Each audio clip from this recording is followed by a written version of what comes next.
Okay, hold lige dem, der er på linjen. Hold lige dem, der er på linjen. Så de bolden i hænderne.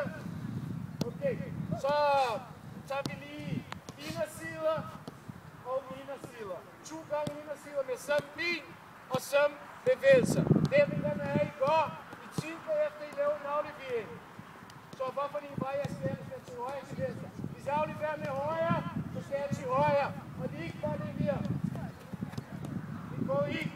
Men afleverer. Laver lige en kommer herover. Afleverer igen. Er man klar?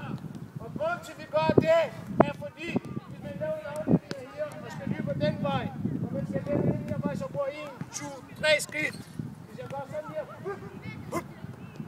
så bruger jeg halv skridt. Nu skal jeg lige nok komme 1, 2 sekunder. Så skal jeg bolden herover, kom. Op, 1, herover. Herover. Igen. 10 gange hver, så stopper vi.